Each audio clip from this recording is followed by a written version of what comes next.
Olá a todos, eu sou Flávia Vilela Caravelli, advogada tributarista, membro do Conselho Estadual de Assuntos Tributários da Federaminas. Vamos conversar hoje em relação às medidas judiciais que estão sendo interpostas pelos contribuintes visando a prorrogação do pagamento dos tributos. Não me cabe aqui fazer uma exposição detalhada em relação à fundamentação jurídica, nem elogiar ou criticar o Poder Judiciário pelo conteúdo das decisões que estão sendo proferidas, mas buscar uma avaliação junto do empresário quanto às consequências destas ações. Essas ações elas estão sendo interpostas tanto para prorrogar os tributos federais quanto estaduais e municipais, sendo que em relação à área federal existe um plus na fundamentação jurídica, que é a existência de uma portaria de 2012 que em estado de calamidade pública prorrogou tanto o pagamento dos tributos quanto o prazo de vencimento de parcelas dos parcelamentos. Nós temos igualmente um estado de calamidade pública decretado, mas desta vez, em razão das próprias circunstâncias fáticas, por um período muito maior. Desta vez, tanto o decreto legislativo federal quanto o decreto estadual já constaram até o dia 31 de dezembro de 2020 os efeitos do estado de calamidade pública. Nós já tivemos algumas medidas de prorrogação de tributos anunciadas pelo próprio governo. Em relação ao Simples Nacional, nós tivemos a prorrogação das competências de março, abril e maio para outubro, novembro e dezembro. Também foi anunciada pelo governo federal a prorrogação das competências de abril e maio para julho e setembro em relação exclusivamente às contribuições previdenciárias patronais, PIS e COFINS. Alguns questionaram se depois destas medidas ainda há espaço para ação judicial. E eu entendo que sim, e explico.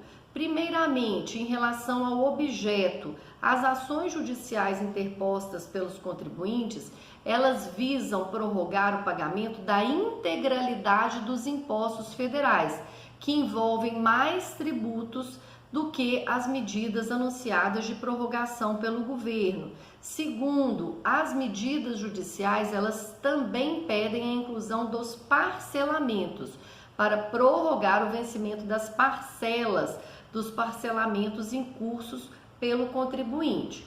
Em relação ao prazo, nós temos dois enfoques.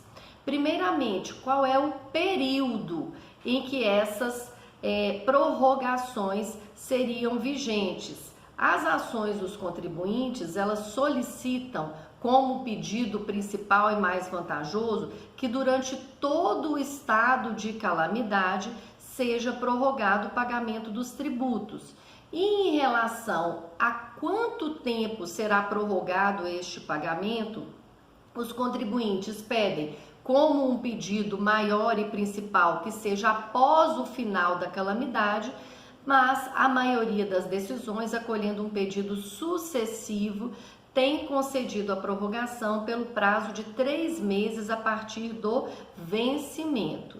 Então, a depender do que houve de pedido dessas ações dos contribuintes, não houve a perda de objeto e elas poderiam continuar a ser interpostas para buscar esta amplitude maior de medidas e prazos. É claro que à medida em que o governo anuncia também por si o que seria recomendável, por óbvio, esta prorrogação de tributos de forma espontânea, as ações elas têm uma redução em relação à sua amplitude. Nós tivemos a divulgação pelo governo federal de algumas prorrogações do pagamento dos tributos. Primeiramente, em relação ao Simples Nacional, a resolução 152, ela prorrogou o pagamento das competências março, abril e maio para outubro, novembro e dezembro deste ano. Em 1º de abril, nós tivemos a divulgação pelo secretário da Receita Federal de que os tributos PIS, COFINS e contribuição previdenciária patronal também serão prorrogados em relação ao que será devido em abril e maio. Muitos perguntaram: depois dessas medidas, as ações interpostas perderam seu objeto ou não é mais possível a judicialização? Eu entendo que não. E explico. 2 pontos. Primeiro, quanto ao objeto, as demandas dos contribuintes, elas envolvem um objeto maior do que foi anunciado pelo governo, tendo em vista que não se pede apenas por 2 meses e nem se pede apenas os tributos, também há a inclusão de postergação em relação ao pagamento. E um segundo ponto, ele se refere ao prazo. Primeiramente, temos um prazo em que poderia ser prorrogado esse tributo e um segundo elemento é por qual período de tempo esse tributo será prorrogado. Em relação ao tempo da prorrogação, a maioria das decisões judiciais, elas não têm tratado especificamente em relação a ele. E os pedidos dos contribuintes são de que, enquanto durarem os efeitos da calamidade, aquele contribuinte possa usufruir do benefício da prorrogação. Em relação ao segundo ponto, em qual prazo o contribuinte vai pagar, o pedido maior dos contribuintes seja que ele inicie o pagamento após o final da calamidade. Porém, a maioria das decisões tem entendido que o prazo para pagamento deve ser 3 meses após o seu vencimento. Seguindo, o contribuinte decidiu ajuizar a ação. Quais os cenários que temos? Primeiro, liminar concedida e confirmada. Segundo, liminar concedida, mas reformada. Terceiro, liminar indeferida. Em relação à liminar que for concedida e confirmada, o contribuinte terá alcançado o seu intento e ele vai pagar o tributo de forma postergada, como definido na decisão judicial, sem qualquer consectário. Ele não paga juros, ele não paga a multa moratória, que para a União é de até 20% e no Estado até 12%, e ele não paga as multas que advém do processo de lançamento de ofício. Segundo caso, ele teve a liminar confirmada, mas posteriormente essa decisão foi reformada. O que acontece? Nós temos uma lei federal, que é a Lei 9.430, o artigo 63, e o seu parágrafo 2º, ele determina que, se há uma decisão positiva e depois ela é reformada em desfavor do contribuinte, ele deve e pode recolher aquele tributo que foi considerado devido pela decisão no prazo de 30 dias do conhecimento daquela decisão. Ele vai recolher este tributo apenas com a incidência dos juros Selic, que são de 3,75% ao ano. Fica excluída a multa de mora e as multas decorrentes do lançamento de ofício.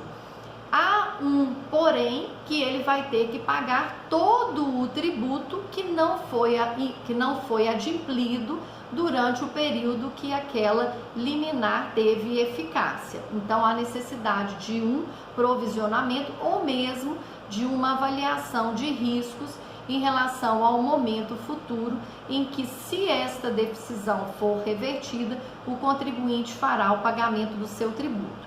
Na área estadual, nós não temos uma legislação específica que defina como a Lei 9.430, mas entendo que ela pode sim ser aplicada neste caso para regrar essa situação que não é prevista, e ainda o STJ já tem diversos julgados no mesmo sentido da aplicação desta tese que é embasada na legislação federal. Por outro lado, a multa, que é uma norma que visa punir uma conduta típica, antijurídica e reprovável, também deveria ser interpretada em um momento futuro em razão de, primeiro, a ter sido amparada por uma decisão judicial e, segundo, em razão do próprio momento de crise que vivenciamos. Então, acredito que haveria aí uma excludente em relação à antijuridicidade e em relação à reprobabilidade.